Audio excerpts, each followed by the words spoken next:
Afternoon to everyone. इस समय भी ग्रहण चल रहा है पर हम ग्रहण पे चर्चा नहीं करेंगे, हम चर्चा करेंगे कंपैरिजन पर। देखिए, माया का जो जाल है वो इतना सघन बुना हुआ है। अब तुम इसे माया कहो या जो भी जाल तुम्हारे लिए बुना गया है कि तुम इसका तोड़ निकाल नहीं सकते इतनी आसानी से। ठीक है, इस बात को, मेरी बात को ध्यान से समझना। इसने क्या किया है, इन्होंने एक कंपैरिजन नाम का ड्रैगन बनाया है।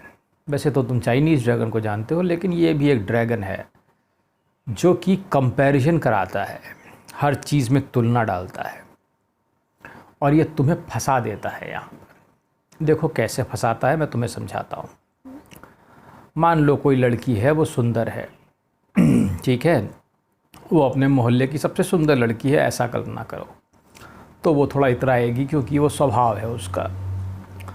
लेकिन जैसे ही वो मोहल्ले के बाहर से एक दूसरी आई हुई लड़की जो उससे ज़्यादा सुंदर है उसको दिखती है, तो उसका वो इतराना वो सब ख़त्म हो जाता है। वो सोचने लगती है कि मैं क्या करूं, ये तो मुझसे भी सुंदर है। तो अगर एक सुंदर स्त्री अपने सुंदर स्त्री को देखती है तो वो उसकी सुंदरता कम हो जाती है। तो ये सुंदरता रूपी, तुलना रूपी जो दानव है, ये तुम्हारी आनंद को कम करता है तुम्हारे। ठीक है, लेकिन ये यहीं पे नहीं है कि खाली एक सुंदरी का कंपैरिजन का उदाहरण मैं तुम्हें बताता हूँ, ये हर जगह है। उदाहरण के लिए, तुम अमीर हो ठीक है, और तुम अपने नीचे वालों को देख के सोचते हो अरे ये तो गरीब हैं, इनसे अच्छा तो मैं हूँ। आहा, अरे ये तो बिल्कुल, देखो इससे अच्छा तो भगवान ने मुझे दे रखा है, मैं तो अमीर हूँ। तुम वो सोच के खुश रहते हो, कंटेंटमेंट। लेकिन जैसे ही तुम ऊपर वाले को देखते हो जो तुमसे अमीर है तो तुम्हारा आनंद ख़त्म हो जाता है। तो इस प्रकार से ये दानव बहुत भयंकर रूप से काम करता है। ये हर चीज़ पे काम करता है, हर जगह पे काम करता है। ठीक है, अब इसका जो मेन पॉइंट है वो समझो। जैसे मान लो तुम देखते हो एक रिक्शे वाले को, एक भिखारी को, ठीक है, तुम मुझे सुन रहे हो, तुम एक पढ़े लिखे आदमी हो, मैं ऐसा मानता हूँ, और तुम्हें नॉलेज है, तुम अच्छे परिवार से भी हो, ठीक है। लेकिन जब तुम रिक्शे वाले को देखते हो या मज़दूर को देखते हो या गरीब किसी को मज़दूर या किसी गरीब को देखते हो, तो तुम्हारा दिमाग ये कहता है कि तुम इससे होशियार हो। ठीक है, वो क्या कहता है, अरे ये क्या, इसे कुछ मालूम ही नहीं है, इससे होशियार तो मैं हूँ। तुम ऐसा अक्सर कहते हो अपने घर में, अरे यार अपने दोस्तों से कहते हो तुम्हें तो कुछ मालूम ही नहीं यार, ये ऐसा है, कहते हो कि नहीं? तुलना करते हो। ये दानव तुलना करवाता है तुमसे, तुम सोचते हो कि तुम्हें बहुत मालूम है। ये इसीलिए सबसे ख़तरनाक है कि ये ज्ञान के मामले में तुम्हें फंसा देता है। मैं तुमसे सच कहता हूँ, वो जो गरीब लेबर है और जो तुम हो, दोनों के ज्ञान में केवल व्यवहारिकता में अंतर है और कुछ अंतर नहीं है। ना उस लेबर को कुछ मालूम है, ना तुम्हें कुछ मालूम है। अभी समझ लो तुम इसको, अभी मैं तुमसे कहता हूँ, नहीं मालूम है तुमको भी कुछ।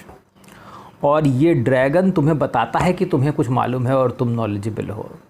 ये है, और ये बैलेंस बनाए रखता है, माया का वेब में तुम्हें फंसाए रखता है। हम, मैं तो इससे ज़्यादा जानता हूँ, ज़्यादा होशियार हो। ठीक है, तो ये जो होशियारी रूपी तुलना तुम्हें दी गई है, ये तुम्हारी समस्या की जड़ है और यही तुम्हारी आगे बढ़ने में बाधक है, क्योंकि तुम्हें लगता है कि मैं इससे ज़्यादा जानता हूँ। लेकिन मैं तुमसे ये भी कहता हूँ, अगर तुमसे जो ऊपर बैठा हुआ है वो भी यही सोचता है तुम्हारे बारे में, इसे तो कुछ नहीं मालूम, मैं ही ज़्यादा जानता हूँ। और ये सिस्टम ऊपर से नीचे तक ऐसे ही चलता है कि इसे तो कुछ नहीं मालूम, मैं ऊपर ज़्यादा जानता हूँ। इसमें खाली पैसे और दिमाग में थोड़ा अंतर किया गया है, जो सामान्य ज्ञान है बस, इसके अलावा कुछ नहीं। वो लेबर ये नहीं जानता होगा कि अमेरिका के राजधानी क्या है, अमेरिका में टेक्सास शहर में क्या हो रहा है, वो ये लेबर नहीं जानता होगा। तुम जानते हो, इसलिए तुम इंटेलिजेंट हो। समझ रहे हो?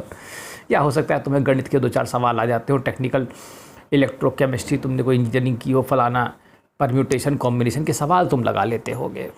ठीक है, लेकिन वो लेबर नहीं लगा पाता, तो तुम्हें लगता है तुम बढ़िया स्कूल में पढ़े हो और वो, उन्हें तो कुछ आता ही नहीं है। मैं तुमसे कहता हूँ इसमें ऐसा नहीं होता है। तुम्हें भी कुछ नहीं आता, ये मैथ्स के सवाल, ये गणित, ये कुछ नहीं है। तुम्हारे ऊपर बैठे हुए भी किसी को कुछ नहीं आता, क्योंकि ये एक वेब बनाया गया है ताकि सिस्टम चलता रहे। हम एक दूसरे को देख के ही संतुष्ट हो लें कि हाँ भैया थोड़ा ठीक है, तेरा भी काम चल रहा है, मेरा भी काम चल रहा है। पर बनस्पति इस पूरे सिस्टम में जितने भी जीव हैं किसी को कुछ नहीं मालूम है। समझ रहे हो? ये केवल कंपैरिजन से मरे हुए हैं, और एक कंपैरिजन रूपी दाना भी तुम्हारे आगे प्रगति में बढ़ने में बाधक है। समझ रहे हो? इसलिए ध्यान से बता, जो कहता हूँ सुनो। इसलिए अगली बार जब ये ड्रैगन तुम्हारे ऊपर आक्रमण करे और तुम्हें लगे यार इसे कुछ नहीं मालूम है, तो तुम उस समय तुरंत ही रियलाइज़ करना पहले कि नहीं हो, मुझे कहीं ऐसा तो नहीं, मुझे भी कुछ ना मालूम। ठीक है? और तुम ये बोलना भी बंद कर दो कि इसे कम मालूम है, इसे ज़्यादा मालूम है, क्योंकि यहाँ पे किसी को कुछ नहीं मालूम है। सीधा हिसाब, ये पूरा एक इग्नोरेंट प्लेस है। ठीक है? इस पूरे प्लेस में जिसे अर्थ कहा जाता है, यहाँ इग्नोरेंस ही भरी है, मूढ़ता है, यहाँ सिर्फ मूढ़ बसते हैं। ये बनाया ही ऐसा गया है, तो तुम इसमें कैसे ज्ञानी हो सकते हो, मैं समझ नहीं पाता। ठीक है? तो इस भ्रम से बाहर निकलो कि तुम्हें कुछ मालूम है, और सच्ची प्रार्थनाओं से परमेश्वर से पूछो कि सच्चाई क्या है। मुझे वास्तव में कुछ नहीं मालूम, मैं जानता हूँ। और तुम पूछोगे तो तुम्हें जवाब मिलेगा। ठीक है? कि वस्तुतः ज्ञान या नॉलेज क्या होता है, और फिर तुम्हें अंदाज़ आएगा कि वास्तव में मुझे कुछ नहीं मालूम था। अभी तुम मेरी बात का हो सकता है यकीन ना करो। ठीक है? चलो, थैंक यू।